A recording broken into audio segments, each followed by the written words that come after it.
Ezequiel capítulo 42. Os dois edifícios perto do templo.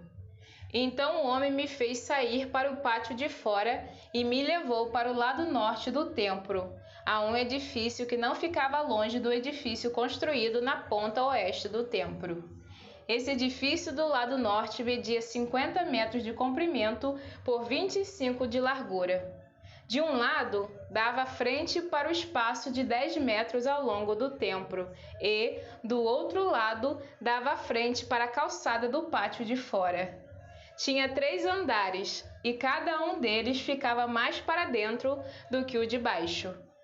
No lado norte desse edifício havia uma passagem de 5 metros de largura por 50 de comprimento, com entradas desse lado.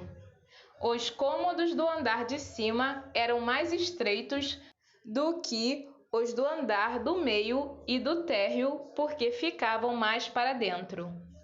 Nos 3 andares, os cômodos ficavam em terraços e não eram sustentados por colunas, como os outros edifícios do pátio. No andar térreo, a parede de fora do edifício media 50 metros.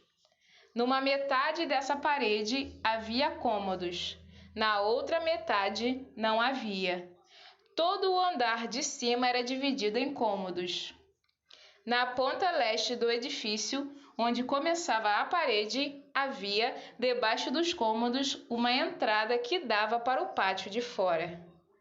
No lado sul do templo, havia um edifício igual ao anterior, perto do prédio que ficava na ponta oeste do templo. Na frente dos cômodos havia uma passagem igual à do lado norte. Tinha as mesmas medidas, o mesmo desenho e o mesmo tipo de entradas. Havia, debaixo dos cômodos, uma porta no lado sul do edifício, na ponta leste, onde começava a parede. O homem me disse: estes 2 edifícios são sagrados. Neles, os sacerdotes que entram na presença do Senhor comem as coisas santíssimas. E, porque os cômodos são santos, os sacerdotes colocarão neles as ofertas santíssimas, isto é, as ofertas de cereais e as ofertas feitas para tirar pecados e culpas.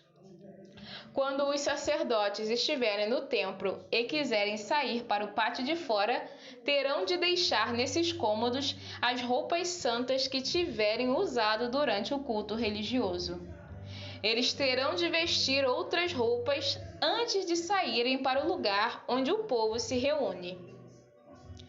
As medidas da área do templo. Quando acabou de medir por dentro a área do templo, o homem me fez sair pelo portão do lado leste e então mediu a área por fora. Com a vara de medir, ele mediu o lado leste. Tinha 250 metros. Aí ele mediu os lados norte, sul e oeste, e cada lado tinha a mesma largura, isto é, 250 metros. Assim o muro cercava uma área quadrada que tinha 250 metros de cada lado. O muro servia para separar o que era santo do que não era.